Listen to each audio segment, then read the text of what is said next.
Good morning students. बेटा last video में हमने आपकी एक्सरसाइज 4.3 के दो क्वेश्चंस कंप्लीट कर लिए थे, ठीक है। अब हमें क्या करना है, थर्ड क्वेश्चन से स्टार्ट करना है और नेक्स्ट क्वेश्चंस को कंप्लीट करना है। तो चलिए एक्सरसाइज 4.3 को स्टार्ट करते हैं क्वेश्चन नंबर 3 से। अभी टू क्वेश्चंस हमने पहले कंप्लीट कर लिए। सॉरी हमने तीन क्वेश्चंस कंप्लीट कर लिए बेटा, हमें फोर्थ क्वेश्चन से स्टार्ट करना है। देखिए फोर्थ क्वेश्चन क्या कहता है, the taxi fare in a city is as follows. किसी भी सिटी के अंदर जो टैक्सी के चार्जेस होते हैं वो किस तरीके से अप्लाई होते हैं।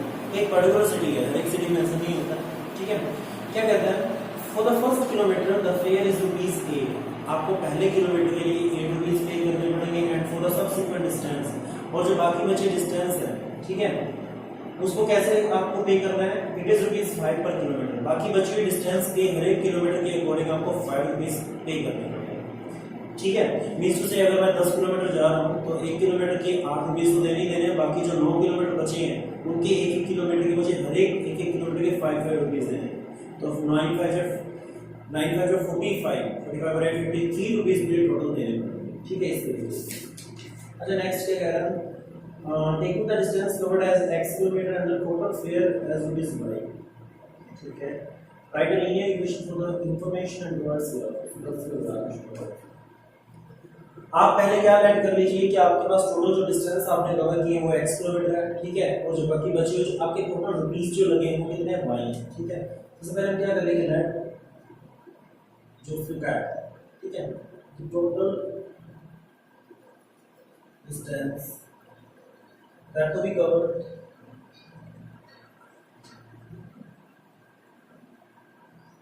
d x kilometre and total fare be ₹1, ठीक है। अच्छा तो चलिए स्टार्ट करते हैं। सी बेटा ये डिस्टेंस मान लीजिए आप ए से बी तक है, ये टोटल डिस्टेंस आपको कितनी बताई है, x किलोमीटर। देखिए फर्स्ट यहाँ पे रुपए, अब रुपए भी बनेंगे, इसके ₹8 हैं। ये फर्स्ट किलोमीटर है ना, ये 1 किलोमीटर है, 1 किलोमीटर के ₹8 है। अगर ये 1 किलोमीटर है और ये टोटल x किलोमीटर है तो 1x में से रिमाइंडर कैसे बचेगा, ये x माइनस 1 किलोमीटर होगा, यहां से यहां है ना, x माइनस, क्योंकि 1 किलोमीटर यहां तक है और ये पूरा x किलोमीटर है, तो बाकी बचा हुआ जो पार्ट होगा 1 किलोमीटर को हटा देंगे तो x में से 1 को हटाएंगे, माइनस करेंगे, इन दैट केस ये डिस्टेंस आएगी ना, तो x माइनस 1। अब 1 किलोमीटर के लिए आगे वाली जो डिस्टेंस है जो x माइनस 1 किलोमीटर है, इसमें से हर एक 1 किलोमीटर के ₹5 लगते हैं, 2 किलोमीटर के 10 लगेंगे, 3 किलोमीटर के 15। अरे भाई 1 किलोमीटर के 5 है तो x माइनस 1 के कितने लगेंगे, x माइनस 1 into ₹5 लगेंगे ना, तो क्या हो जाएगा 5 into x माइनस 1, ये रुपीस हो जाएंगे। ये सब्सिक्वेंट डिस्टेंस है, तो इतने डिस्टेंस के लिए इतने रुपए और 1 किलोमीटर के लिए इतने, तो टोटल फेयर कितना हो जाएगा, ये बन जाएगा हमारा, बस इक्वेशन यही इसको लिखना है। सिंस रुपीस और फर्स्ट किलोमीटर, 1 किलोमीटर होती है, फर्स्ट किलोमीटर नहीं,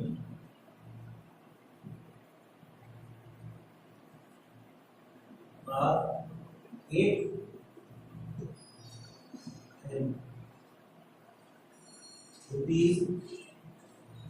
for x minus 1 distance, x minus 1 kilometer distance,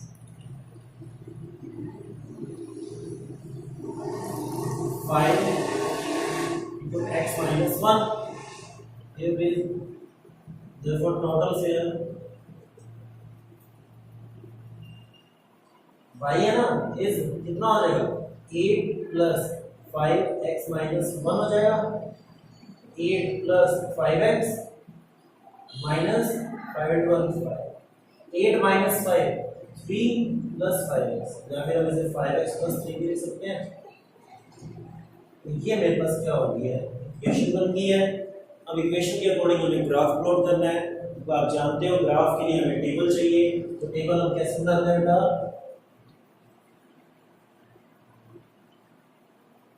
हमें कम से कम मिनिमम 3 पॉइंट्स चाहिए, ठीक है, एक्स अंडर 1। तो चलिए x को मैंने 0 रखा तो y भी आएगा 0 into 5 0 plus 3 तो y is equals to x को मैंने 1 रखा तो y कितना आएगा 8 x को मैंने -1 रखा -1 into 5 -5 plus 3 minus 1 इस तरीके से तो ग्राफ प्लॉट करना है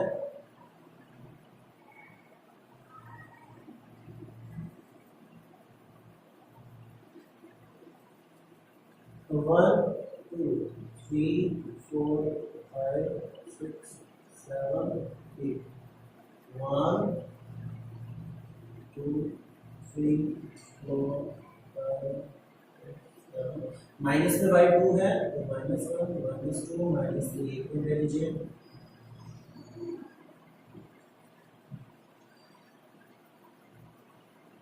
ठीक है और x -1 है तो -2 तो इसे कंसीडर कर लीजिए -2 तो चलिए पॉइंट्स को करते हैं when x is 0 y is 3 this is the point when x is 1 here is x1 positive y is 8 this will be the point next is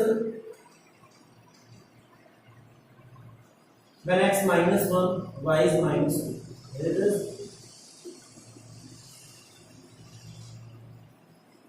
इस तरीके से ये लाइन ड्रॉ होगी ठीक है ये लाइन इस तरीके से ड्रॉ होगी और इसे हमें शो करना है so this will be your ठीक है बेटा फोर्थ क्वेश्चन को इस तरीके से हमने सॉल्व किया फिफ्थ क्वेश्चन देखिए फिफ्थ क्वेश्चन में क्या करना है हमें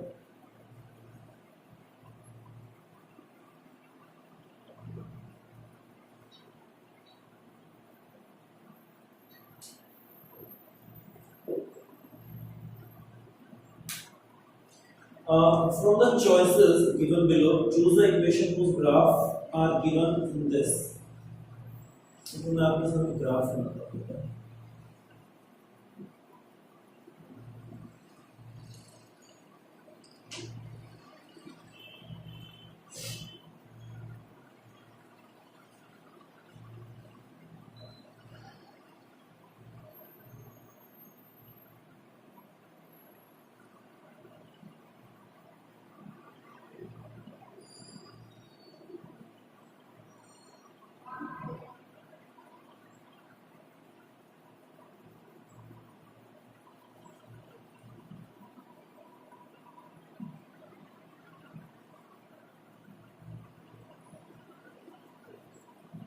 इस तरीके से एक लाइन जा रही है ठीक है अच्छा तो चलिए देखिए यहाँ पे 1, -1 पॉइंट दिया है और यहाँ -1, दिया है और यहाँ 0, 0 तो ये लाइन के कुछ पॉइंट्स हैं जो सॉल्यूशन हमें गिवन है तो हमें कहते हैं कि इस इक्वेशन का ग्राफ है हमारे पास 4 इक्वेशंस हैं y x x plus y is equals to 0 y is equal to 2x and next one 2 plus 3y is equal to 7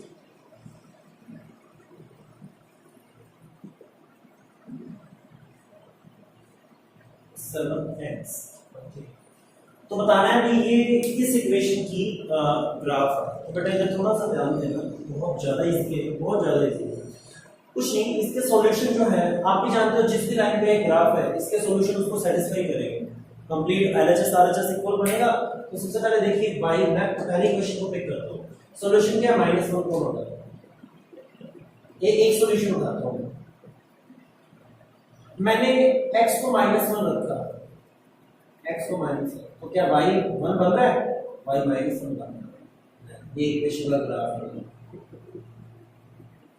मैंने 0,0 y को जब 0 रखा x 0 बन रहा है y को 0 रखा x 0 बन रहा है ये तो सेटिस्फाई कर रहा है लेकिन नेक्स्ट पॉइंट और देखना 1, जब मैं x को 1 रखता हूं तो y -1 बन रहा है y 1 बन रहा है नहीं तो मींस ये हमारा क्या है इस इक्वेशन का तरीका सेकंड देखो इससे मैं x क्या लिख सकता हूं -y लिख सकता हूं ना y को उधर ट्रांसपोज किया तो देखिए जब मैं y को क्या रखता हूं देखो एक पॉइंट और -1 को जब मैं y को 1 रखता हूं लो y को 1 रखता हूं माइनस ऑलरेडी है y को क्या रखा है माइनस y को 1 रखा तो x क्या बन रहा है -1 बिल्कुल बन रहा है ठीक है एक सॉल्यूशन से पता नहीं चलता है सेकंड देखो जब y 0 रखा तो x भी 0 है, y 0 रखो तो x भी 0, ये भी सही है। थर्ड देखो जब y -1 है, माइनस ऑलरेडी है, y को मैंने -1 रखा तो x +1 बनना चाहिए ना, माइनस इंटू माइनस प्लस बन रहा है ना। हाँ तो यही हमारी को क्या है, लाइन है। तो इसी का सॉल्यूशन दूसरे का हमें चेक करने की जरूरत नहीं है जब अगर हमें x से पता चले, ठीक है। तो सेकंड का ये सॉल्यूशन है। तो इसका सेकंड पार्ट भी आप खुद यूं ही करेंगे, ठीक है। चलिए 6th क्वेश्चन की ओर मूव करते हैं। 6th क्वेश्चन क्या होगा, if the work done by a body on an application of a constant force is directly proportional to the distance traveled by the body, किसी भी एप्लीकेशन के ऊपर कोई कांस्टेंट फोर्स अप्लाई किया जा रहा है तो वर्क डन क्या होता है, उसकी डिस्टेंस मतलब जो मूवमेंट होता है, जो डिस्टेंस ट्रैवल होती है, जो डिस्प्लेसमेंट होता है उसके प्रोपोर्शनल होता है ना वर्क डन, ठीक है। Express this in the form of an equation in two variables, दो वेरिएबल में इसमें शो करना है। हालांकि यहाँ पे तीन वेरिएबल्स होंगे क्योंकि w f d होता है ना, फोर्स इनटू डिस्प्लेसमेंट वर्क होता है ना। तो दो वेरिएबल में शो करना है तो इसके लिए ग्राफ भी शो करना है। तो चलिए कांस्टेंट फोर्स एज फाइव, सही है। अगर तीन वेरिएबल हो तो तीन वेरिएबल में इक्वेशन बन जाएगी। हमें क्या करना है, दो वेरिएबल में शो करना है। तो फोर्स हमें ऑलरेडी गिवन है, कितना बेटा 5 यूनिट गिवन कर दिया गया, तो f की जगह सिर्फ 5 लगाना है, ठीक है। तो चलिए 6 क्वेश्चन को स्टार्ट करते हैं।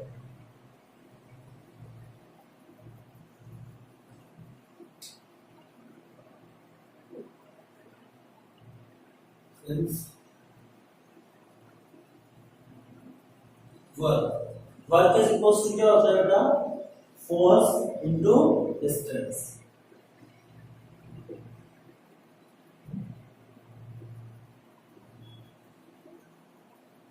तो वर्क को मैं W से रिप्रेजेंट कर लेता हूँ, फोर्स को मैं स्मॉल f से रिप्रेजेंट कर लेता हूँ और d को स्मॉल d से, ठीक है। तो W equals to 5 into d, क्योंकि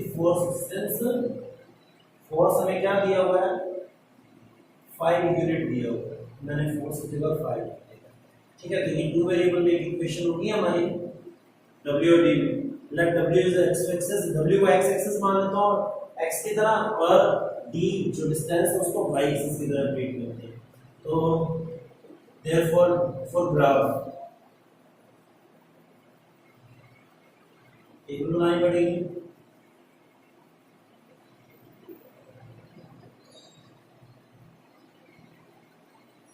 ये यहाँ W लिख दीजिएगा, इसे x एक्सिस कह देंगे, और यहाँ D लिख लीजिएगा, इसे y कह देंगे।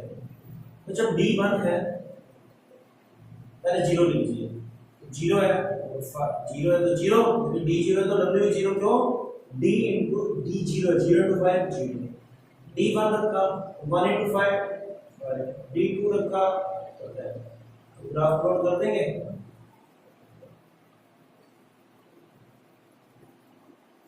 अब ये W या फिर x एक्सिस कह लीजिए, तो 0 यहाँ पे सॉरी है तो 0, ये 5, ये 10 5 5 का क्या करेंगे, ठीक है, एक दो 5 10 नेगेटिव में है नहीं, तो हमें क्या करना है, 0 पर 0, 5 पर 1 है, तो 5 ये है तो 1 यहाँ पर होगा लगभग, और ये 10 पर 2 है तो 2 लगभग यहाँ पर होगा। इस तरीके से लाइन ड्रॉ, ठीक है, इस तरीके से लाइन ड्रॉ हो जाएगी। तो चलिए ये इसका ग्राफ हो जाएगा, और हम बाद में क्या कर देंगे, देखो x एक्सिस को मैंने इस तरीके से माना, ठीक है ना, ये थोड़ा ध्यान रखना, x एक्सिस 5 है जो भी है। तो आगे कुछ क्वेश्चन पूछ रहा है, 2 यूनिट पर जो वर्क डन होगा ग्राफ से पता करना है। 2 यूनिट पर एक्चुअल में हम टेबल से ही पता कर सकते हैं, तो कितना है 10 वर्क होगा, और 0 यूनिट में कितना होगा 0, क्योंकि डिस्टेंस ही और ये डिस्टेंस मूवमेंट ही नहीं हो रहा, तो वर्क किस चीज का होगा, ठीक है। तो ये हमारा 6 क्वेश्चन है। 7 क्वेश्चन बेटा वो आप खुद करेंगे, क्योंकि वो क्या है, बहुत ही ज्यादा इजी है।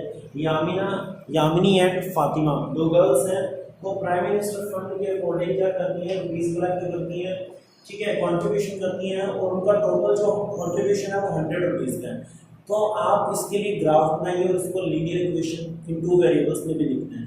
तो बात सुनिए बेटा, यामिनी का मान लीजिए कंट्रीब्यूशन ₹x है और फातिमा का कंट्रीब्यूशन मान लीजिए ₹y है। तो कॉमन सी बात होगी x प्लस y मिलके क्या बना देंगे, टोटल 100 रुपीज बना देंगे। तो हमारी इक्वेशन क्या बन जाएगी इसके लिए, x plus Y is equals to 100। अब इसके लिए आपको ग्राफ प्लॉट करना है, तो ये तो बहुत इजी है, आप कर लेंगे। ठीक है, तो ये आपको खुद करना है। तो चलिए नेक्स्ट क्वेश्चन की ओर मूव करते हैं। 8th क्वेश्चन देखिए, in countries like USA and Canada temperature is measured in Fahrenheit, whereas in countries like India it is measured in Celsius। USA Canada जैसे कंट्रीज के अंदर जो टेम्परेचर मेजर होता है वो बेटा किस में होता है, फारेनहाइट में होता है। और जो लाइक इंडिया जैसे कंट्रीज हैं तो उनमें टेम्परेचर किस में होता है, सेल्सियस में होता है। ठीक है, तो here is a linear equation that converts Fahrenheit to Celsius. तो हमारे पास एक इक्वेशन दी गई है, लीनियर इक्वेशन, जो क्या गिवन है, जो फारेनहाइट को सेल्सियस के अंदर कन्वर्ट करती है। ठीक है, तो F is equals to 9/5C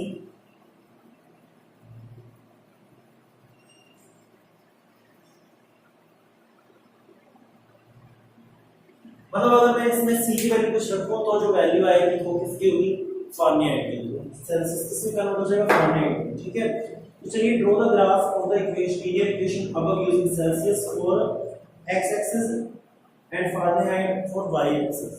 Fahrenheit को y एक्सिस की तरह ट्रीट करना, सेल्सियस को x एक्सिस की तरह ट्रीट करना। ठीक है, चलिए इस तरीके से इसे सॉल्व करना है। तो उसके लिए हमें टेबल चाहिए। तो लेट सबसे पहले हम क्या करेंगे, लेट c इज इक्वल्स कुछ ऐसा पुट करेंगे बेटा, कुछ उल्टा सीधा नहीं पुट करना है कि इसको मैं और ट्रबल में ले आऊं, 5 से डिवाइड करने पे पॉइंट्स वगैरह में जाते रहे तो बहुत ज्यादा बड़ी वैल्यू नहीं, कुछ ऐसी वैल्यू जो इसको कट करे। ठीक है, देखना first value let c is equals to 5, c को मैंने 5 माना, देन f क्या हो जाएगा, 9/5 मल्टीप्लाई बाय 5 प्लस 13। तो ये क्या बनेगा, 5 से 5 cancel, 9 plus 32 that will become 41, Fahrenheit आएगा 41। ठीक है, अब दूसरा भी मैं इसी तरीके से let second c is equals to मैं मानता हूं 10, क्योंकि 5 से कट जाएगा तो f इज इक्वल्स टू क्या हो जाएगा, 9/5 मल्टीप्लाई बाय 10 प्लस 32, 5 हो जाता है 18 प्लस 32 दैट विल बिकम 50। एक और इक्वेशन बना लेते हैं, third c is equals to 15, then Fahrenheit क्या हो जाएगा, 9/5 15 प्लस 13, 5 3 15, 9 3 27 प्लस 13 59। तो टेबल क्या बन जाएगी,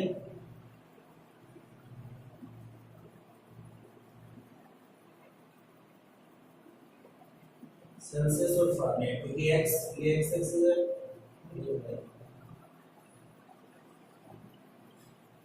जब 5 है तो 41, 10 है तो 50,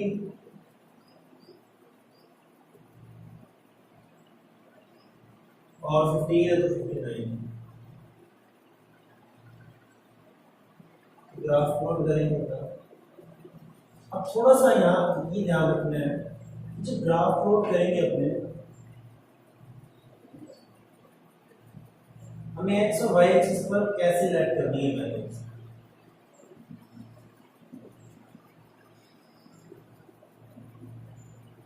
ठीक है, x और y पर कैसे लेट करनी है वैल्यूज। तो गैप बनाना है 5 5 पर, 10 पर बनाना, जो 10 पर बनाना है।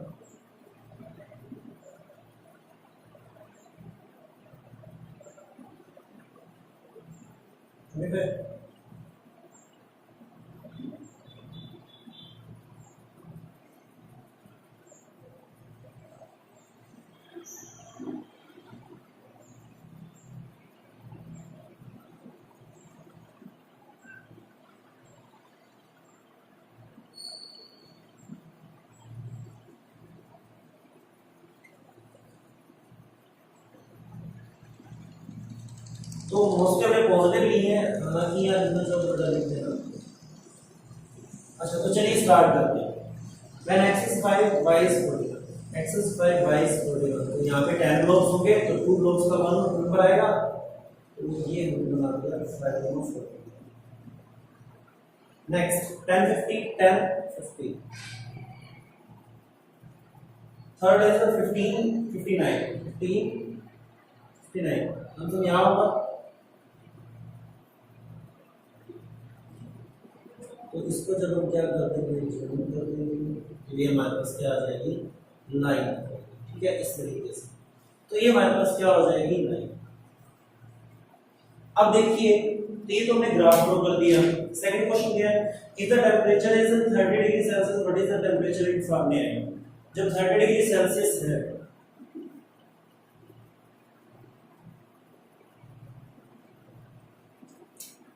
सी 30 डिग्री है सेल्सियस, तो फारेनहाइट क्या होगा, तो 9/5 5 6 30।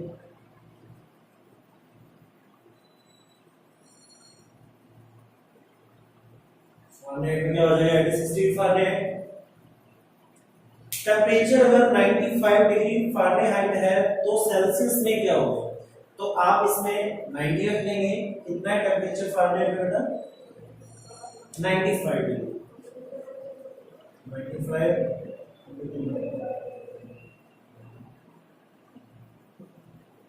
प्लस 32 पहले माइनस होगा, 95 माइनस 30,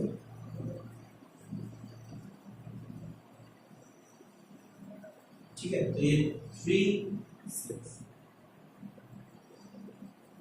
जो मल्टीप्लाई और डिवाइड वाला मल्टीप्लाई 63 into 5/9 35 डिग्री सेल्सियस। जो टेम्परेचर 95 डिग्री फारेनहाइट में होगा सेल्सियस में कितना होगा 35 डिग्री, ठीक है।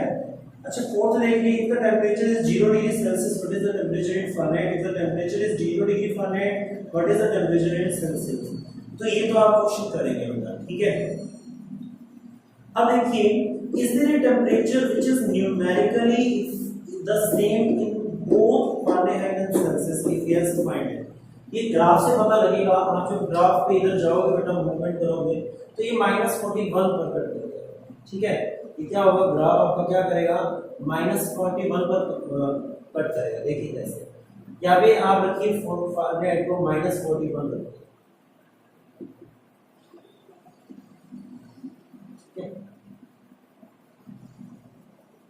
चलिए 9/5 C + 30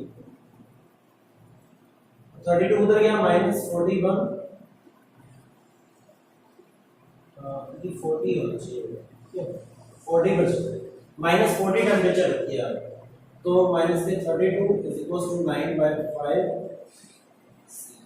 माइनस के 72 इज इक्वल टू 9/5 सी। तो अब डिवाइड में जाएंगे 9 को और 5 मल्टीप्लाई 9 8 72 8 5। देखिए यहाँ पे क्या हो रहा है, माइनस का 40 डिग्री सेल्सियस ही क्या हो रहा है माइनस का 40 डिग्री फारेनहाइट होता है। तो ये जो कट करेंगे ना इस पॉइंट पे जाके तो माइनस का 40 और माइनस का ही 40 होता है। तो ये टेम्परेचर क्या होता है सेम होता है। तो फारेनहाइट और सेल्सियस के अंदर अगर कोई टेम्परेचर किसी पॉइंट पर सेम होता है तो वो -40 डिग्री टेम्परेचर होता है, दोनों के अंदर न्यूमेरिकली सेम होता है, जिसपे टेम्परेचर फारेनहाइट और सेल्सियस में क्या होता है टेम्परेचर सेम होता है। तो ये हमारा 8th क्वेश्चन भी कंप्लीट हो गया। इस तरीके से हमने फॉरवर्ड 3 एक्सरसाइज को भी कंप्लीट कर लिया, ठीक है। अपना वर्क कंप्लीट कर लिया बेटा, ठीक है। नेक्स्ट एक्सरसाइज नेक्स्ट वीडियो में नेक्स्ट एक्सरसाइज स्टार्ट करेंगे, तब तक के लिए हैव अ नाइस डे।